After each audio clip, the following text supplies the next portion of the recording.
Let me welcome the final speaker of this session, Professor Dibyendu Roy. He is a faculty member at Theoretical Physics Group, and he is actually an alumnus of RRI also. He did his PhD here, and his main research interests are understanding non-equilibrium quantum dynamics in various physical systems, such as solid state and light matter systems. So today he is going to talk about composite topological phases of non-Hermitian one-dimensional lattice systems. I'll welcome Dibyendu. Okay.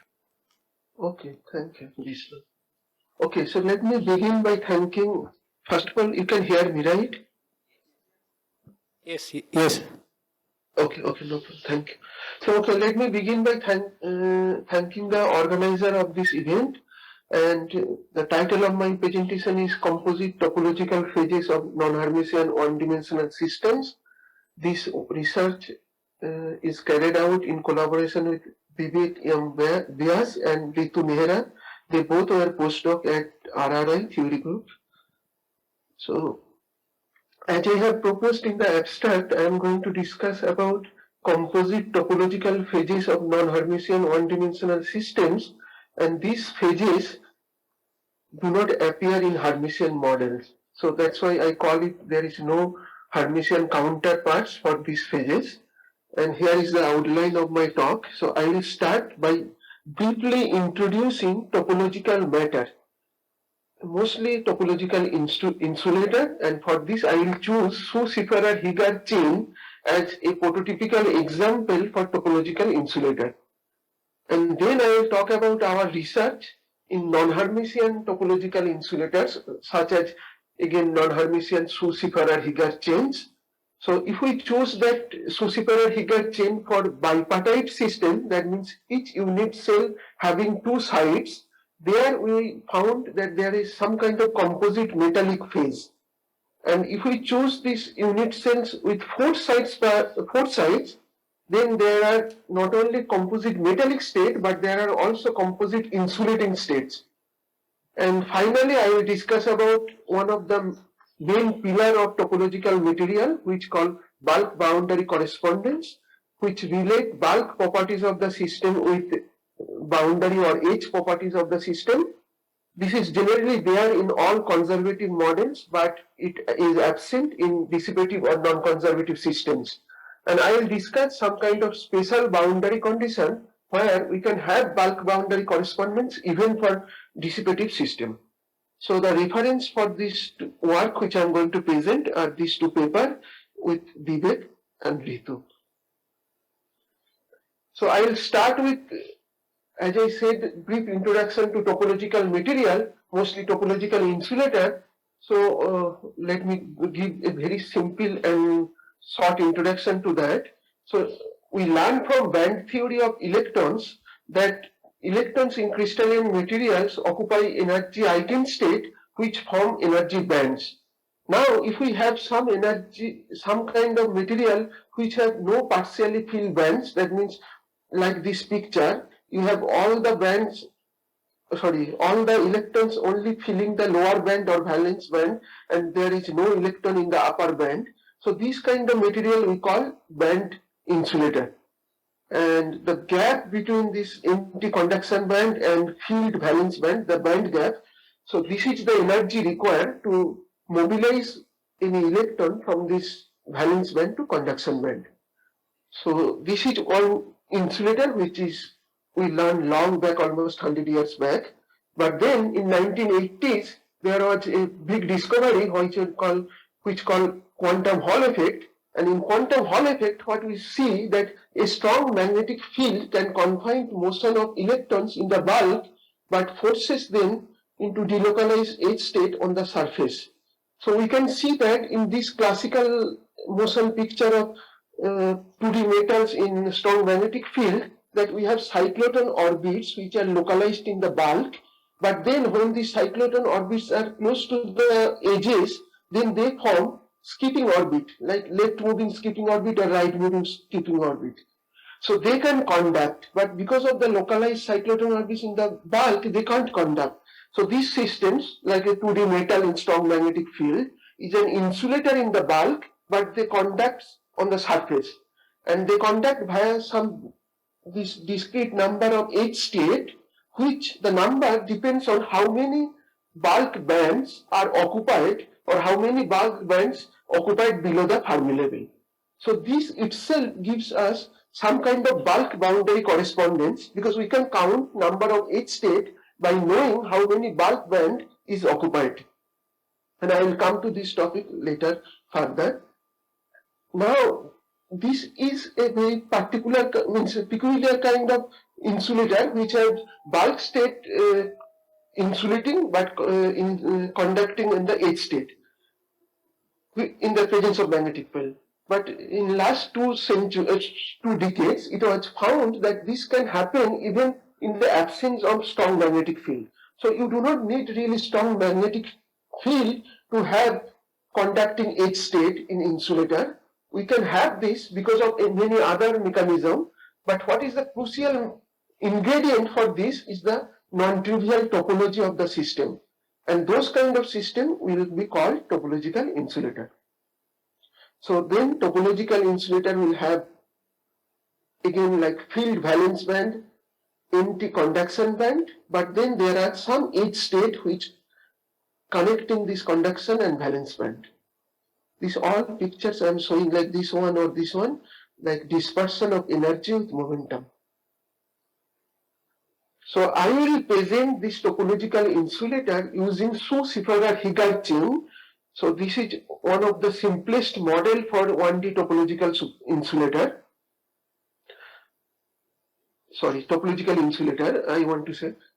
And this model, as you see, is named after 2 big scientists, one Schrieffer, who got Nobel Prize for BCS theory of superconductivity, and another Heeger, who got Nobel Prize in chemistry for discovering polyacetylene polymer chain. Actually, they discovered large conductivity or conductance in this polyacetylene polymer chain, which I have shown here, when they are docked. So in the polyacetylene polymer chain, we have each carbon atoms connected to neighboring atoms by double covalent bonds or single covalent bond. And this one we can model using this kind of tight binding lattice model, where A is one carbon atom and B is another carbon atom.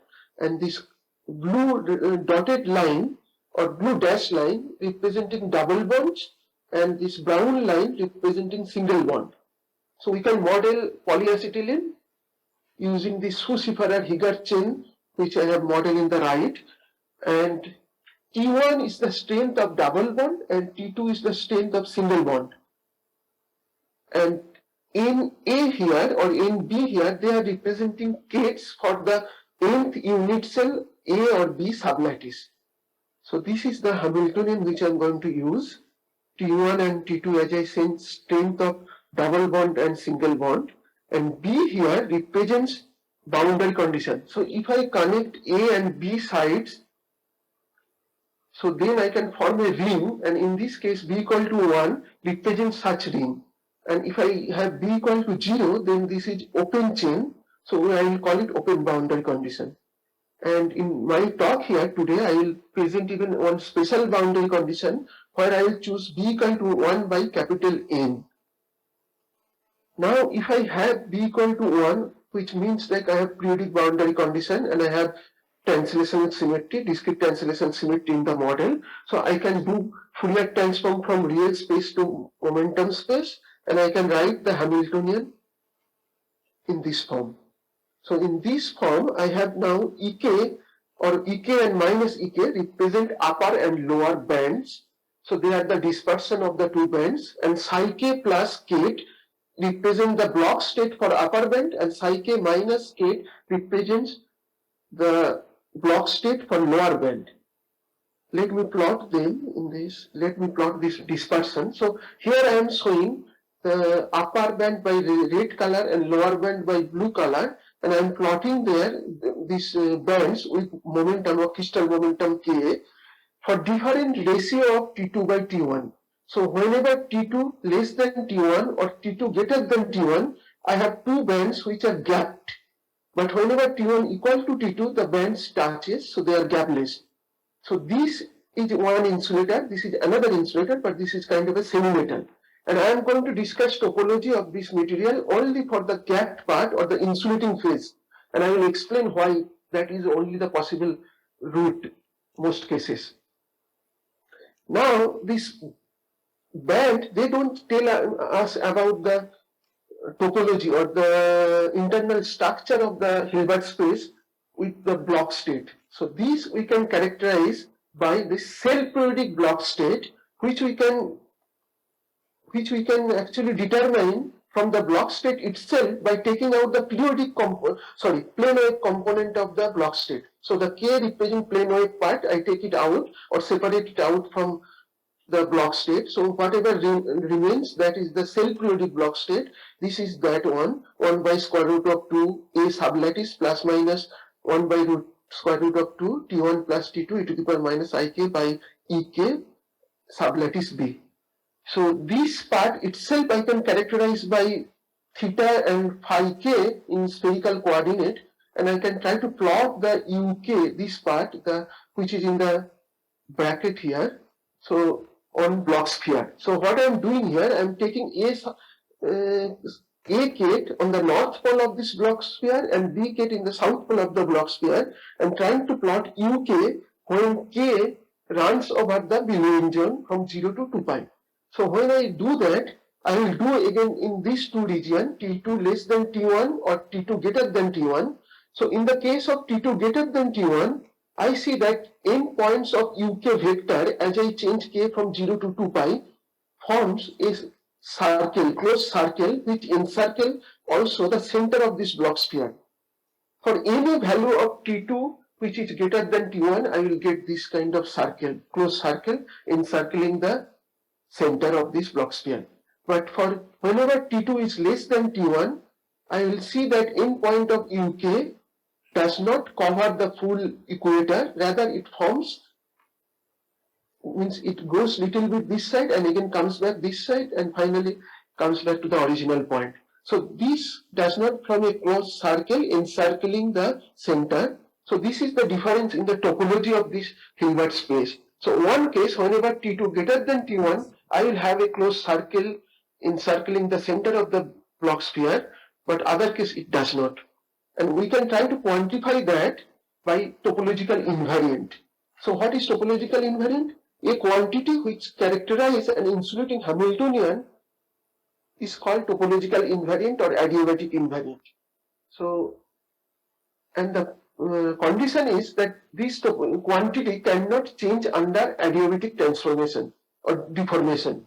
And adiabatic deformation itself can be defined as a rule where we can change continuously parameter of the model, but we will restrict our symmetry. The main symmetry of the model should be supported under this transformation, and also the gap near the energy 0, this gap should be always remaining. So this is also the reason I cannot do adiabatic deformation from this side to this side, because I have to go through the gap closing. Sir, I have a question. So when you wrote the block state in terms of ket A and B, now we are not labeling them by the lattice points, right? Previously you mentioned A and B as A1. Okay, so what I have done, I have also separated A and K as inner product of K into A.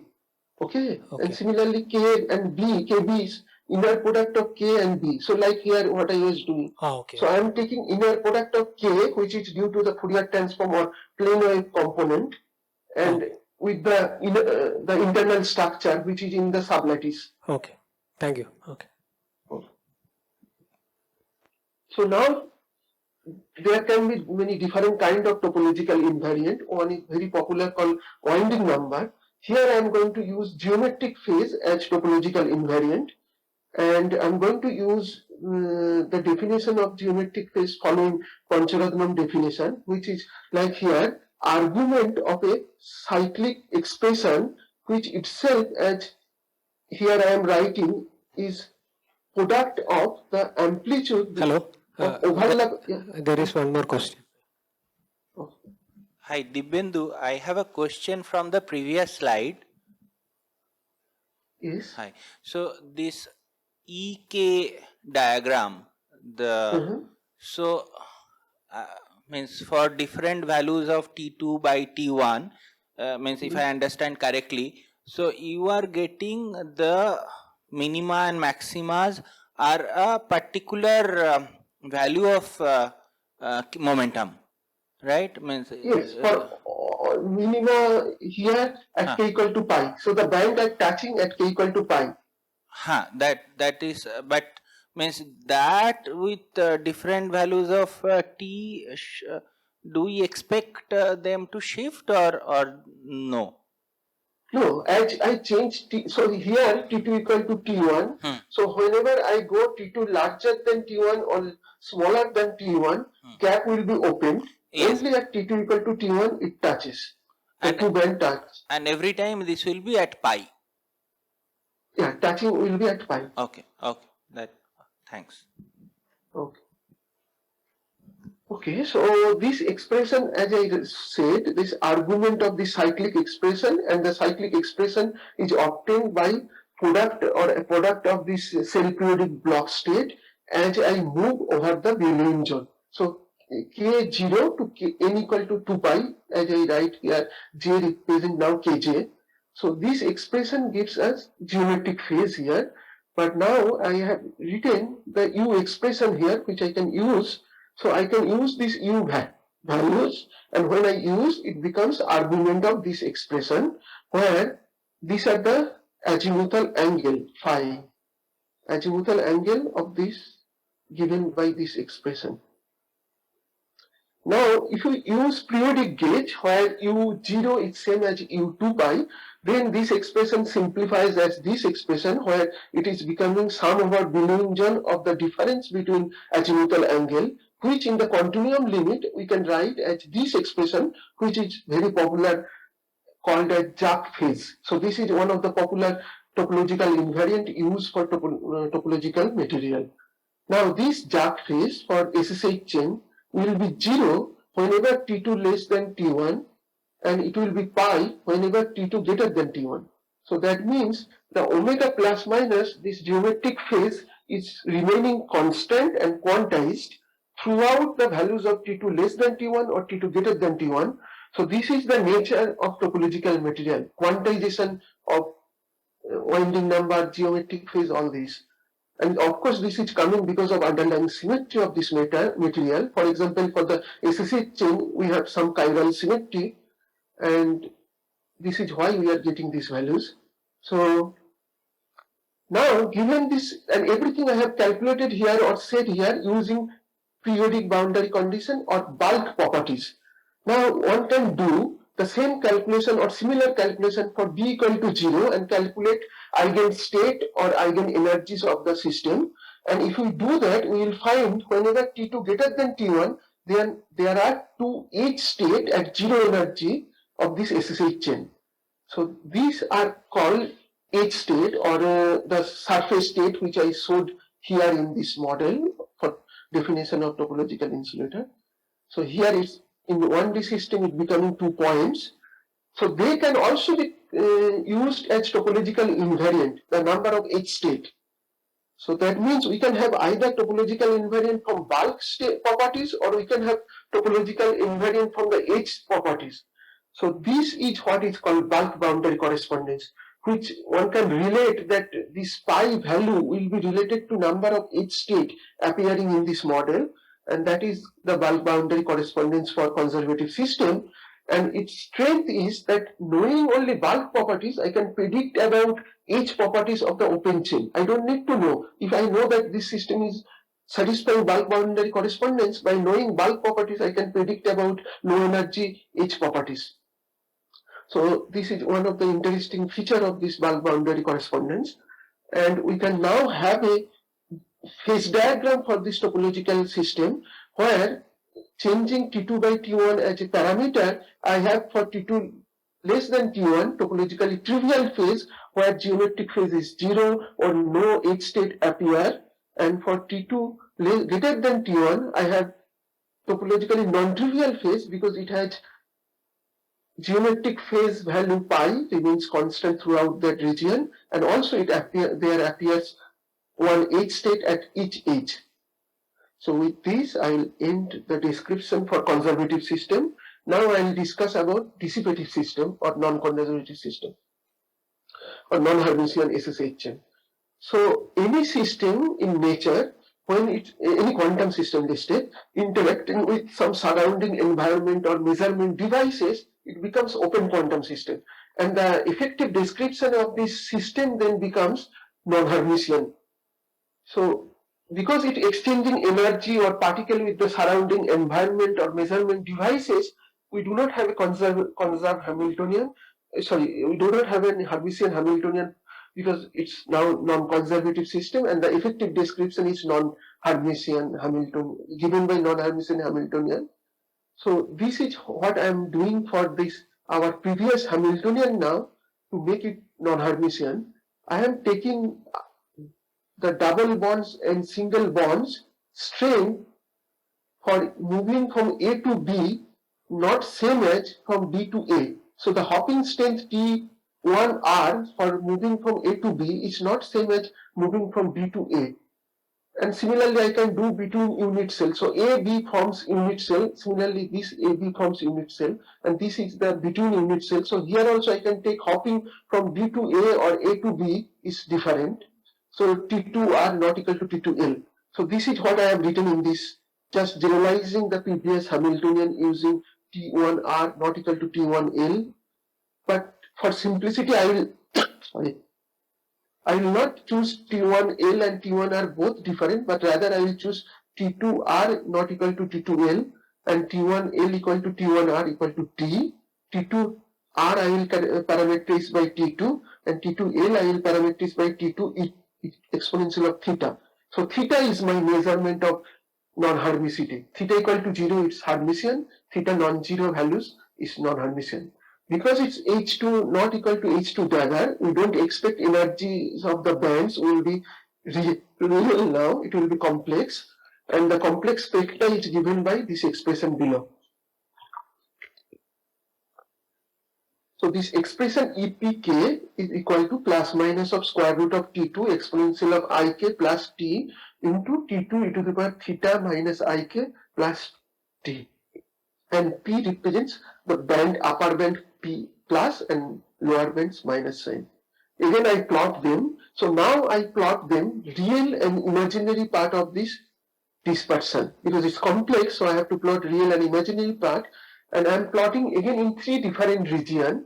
One where I have chosen this T2 value smaller than, in fact much smaller than T, and here theta I have kept 0.5. So in this case I see, so this full lines represent real part, dotted lines represent imaginary part.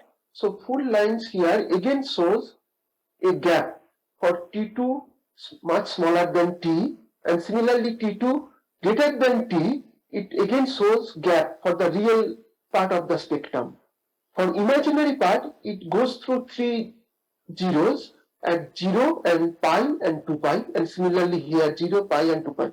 But the most interesting things happen in intermediate values of T2, where the real part of the bands touch here, and the imaginary part has discontinuity. So at k equal to pi, the blue dots jumps to lower blue dots. So there is a discontinuity in the imaginary part.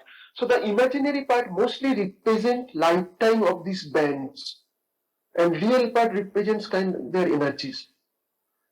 So I can characterize these systems using complex energy gap. So what is given by delta E equal to 2 into square root of T minus T2 into T minus T2 exponential of theta. Now we will see that whenever I take T2 less than T into exponential of minus theta or T2 greater than T, I have a real gap in the system, and later I will show they resemble the Hermitian topologically trivial or non-trivial insulating phase.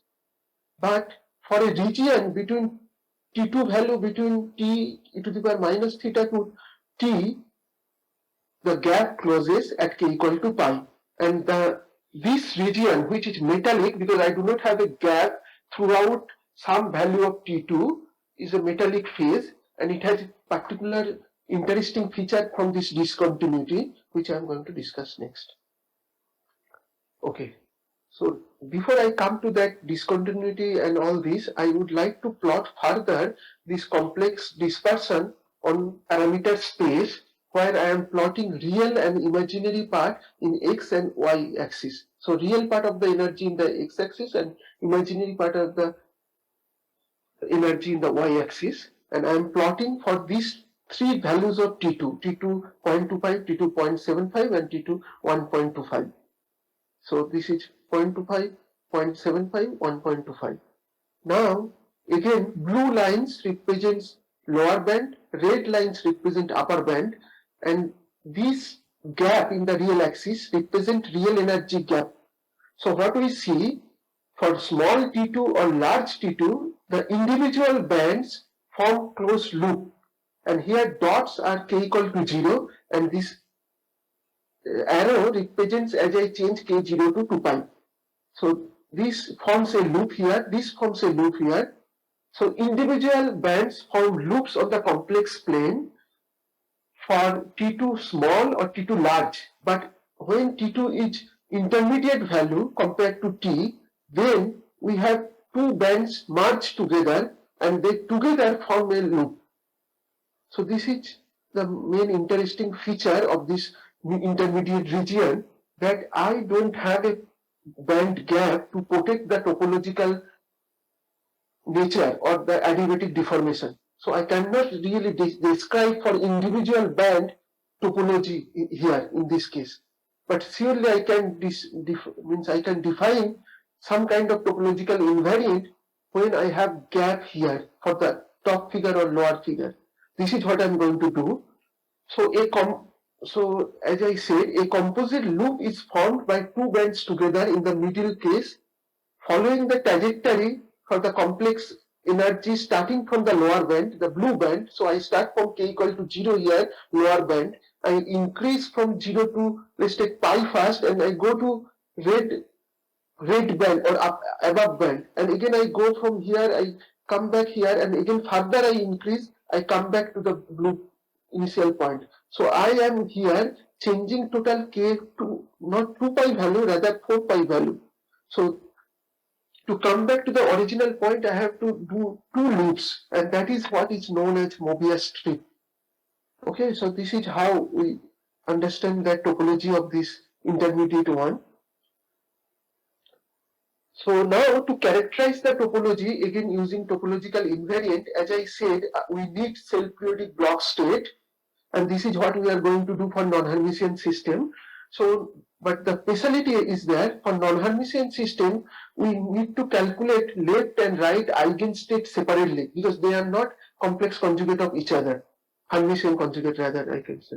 So because of that, we are calculating phi pk, which is left eigenstate or left self-periodic block state, and psi pk, which is right self-periodic block state, and again p represent two bands.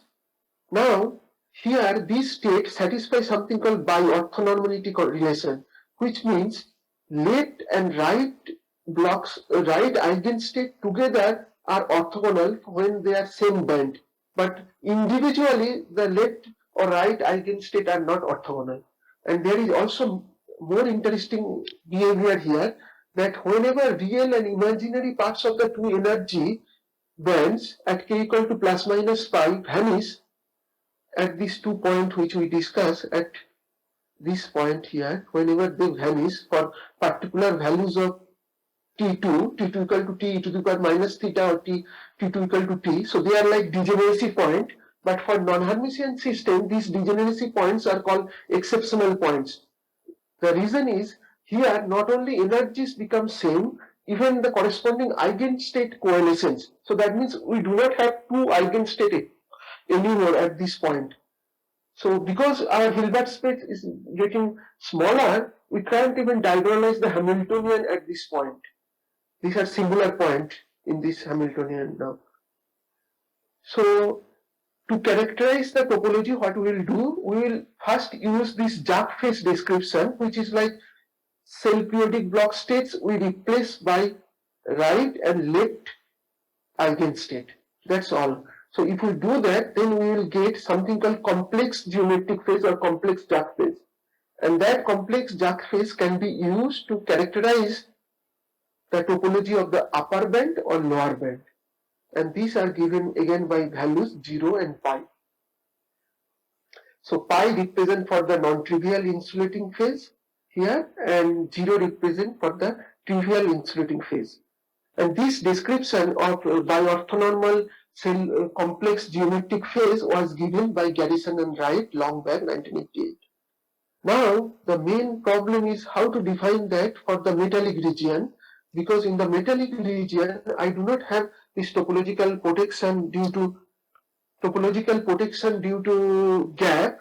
In fact, what we have to do now here, we have, because our two bands merge together, so we have to consider all the participating bands together to form this composite loop. So we are forming a composite loop together, and we will go over the full loop using left and right eigenstate to define the geometric phase here.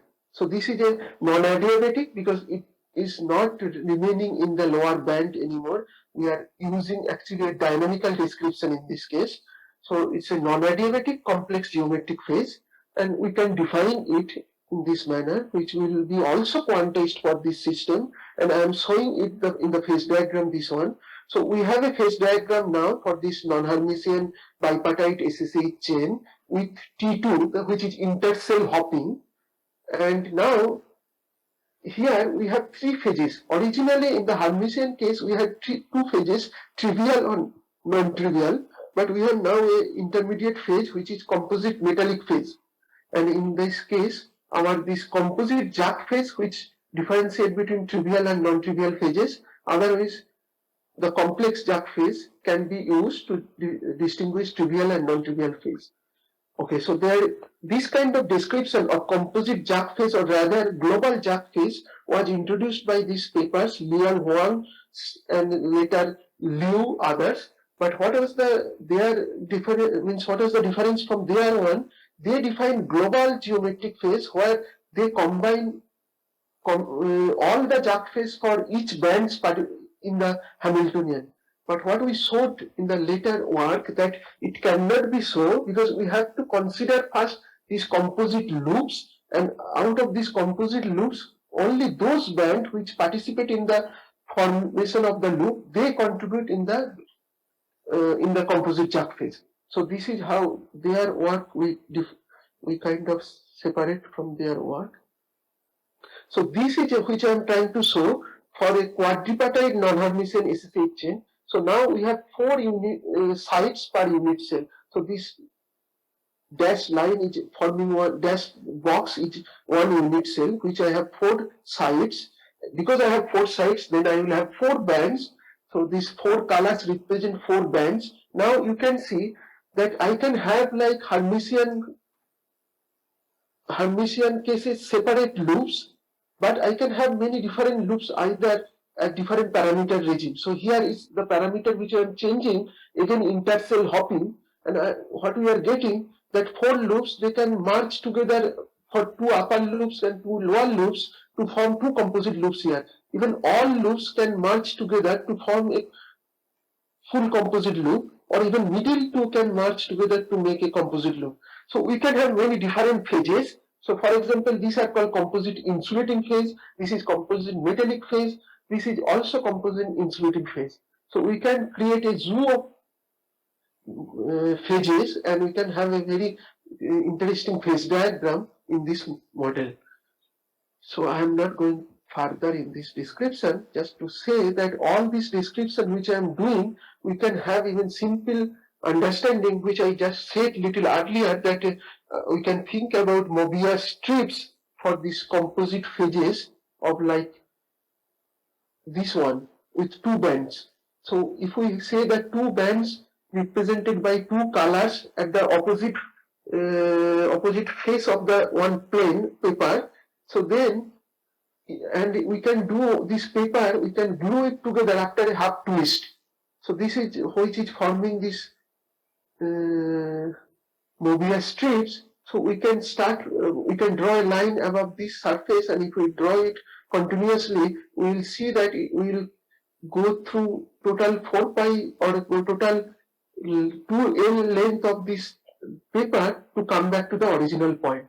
So this is exactly the case, like these two bands more forming composite phases or composite loops. And similar description one can do for the for the 4 bands together forming composite loop, and that will be done through these Penrose triangles, where we need more complicated description, which also I skip now. Now, until now, what I have discussed is for periodic boundary condition or for the bulk properties. Now I will say about open boundary condition or for the edge properties. So if we look that model, Hermitian model, and calculate any band eigenstate for B equal to 0 or open boundary condition, so what we will see that the state at any energy is delocalized, because that is what will be band state, but that is delocalized both for PBC as well as OBC. Here I am comparing between OBC in the right and PBC in the left. So for a Hermitian model, for any band state, they both are delocalized. But when we look the same thing for non-Hermitian system, what happens for periodic boundary condition, band state are delocalized, so they run over all the sides of the system. But for the open boundary condition, which is in the right side, they are localized at the edges, in fact in one edge. So this is what is called non-Hermitian skin effect. This is in analogy to skin effect in conductor when you send current through the conductor, because their current mostly passing through the surface of the conductor.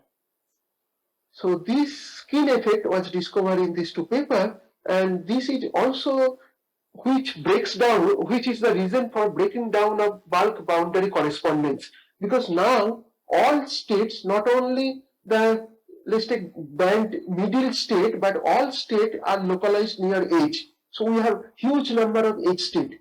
So we can't compare or kind of relate edge state with the bulk topological invariant in this case. If we just compare the bulk topological invariant with number of edge state.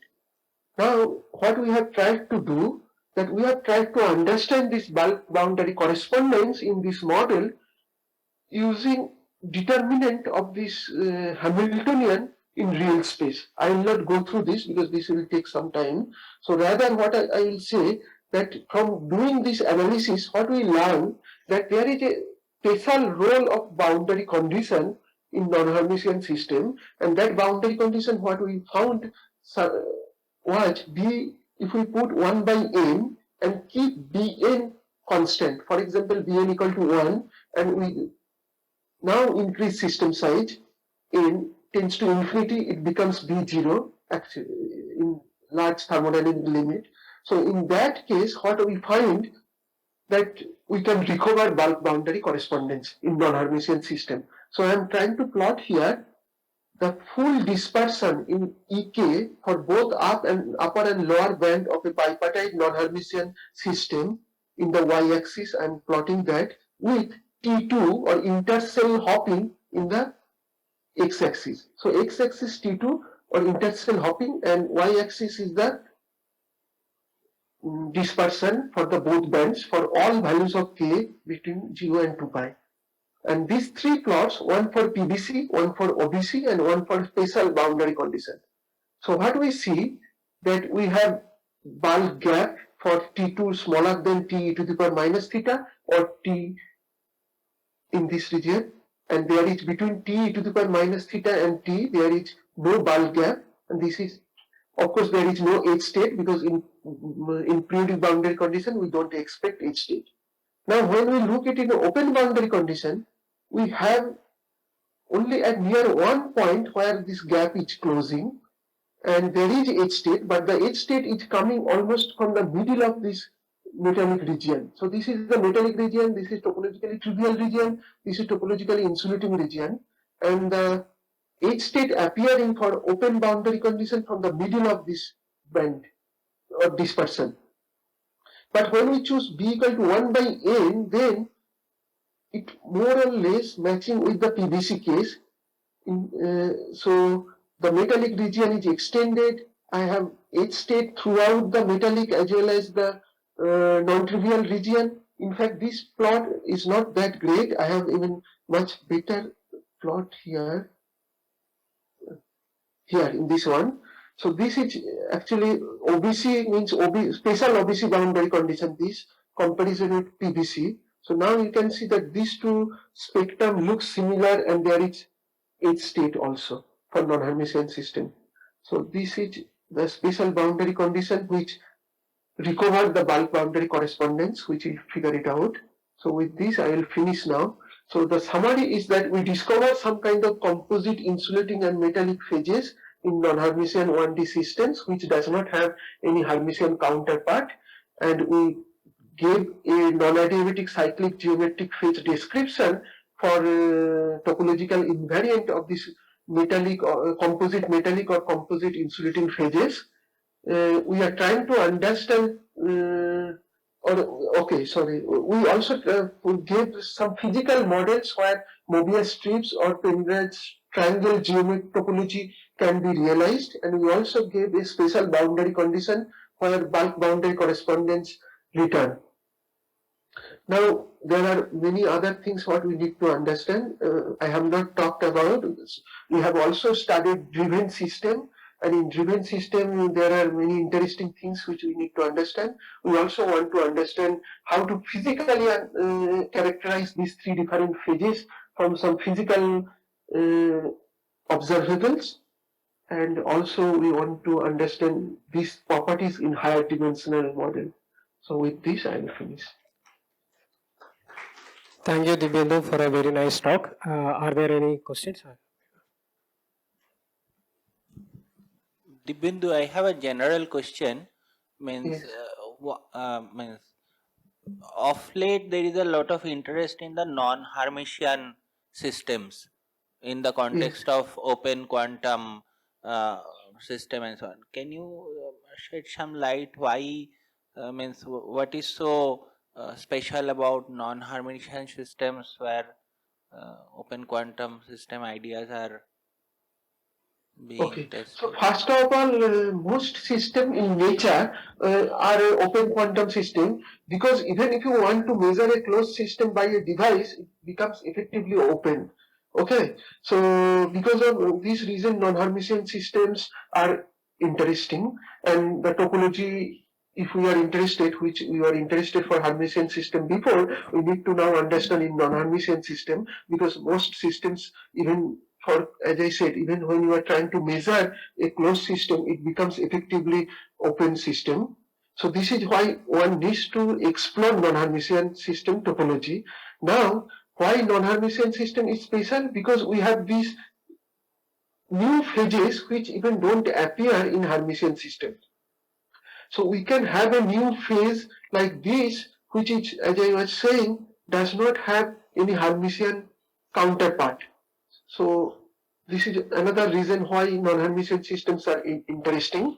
And there is also a big literature where people show that the symmetric classification of topological material becomes completely different in non-conservative or open system, because some symmetries become similar while some symmetries ramify, means some, like let's take in these systems, one can see that chiral symmetry and sublattice symmetry become similar, but then there are some other symmetries become different. So because of all these three different reasons, people are exploring non-Hermitian system or non-conservative system rather. Am I able to answer your question? Yeah. Yes, thank you, Dibyendu.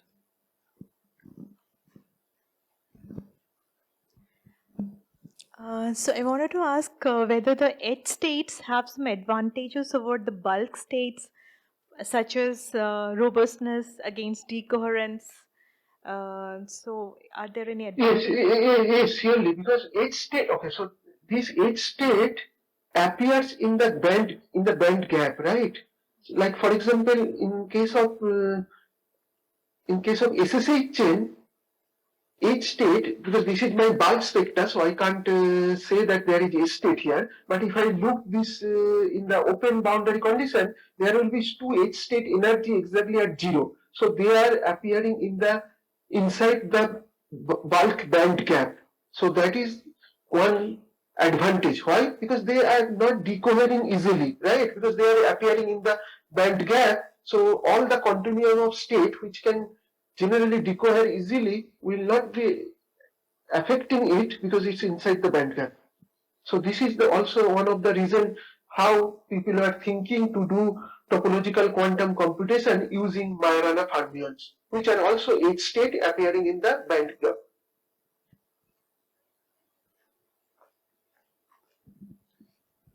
Thank you once again, Dibyendu. With this, we conclude this session, and thank you all for being present for the session. Okay. Thank you very much.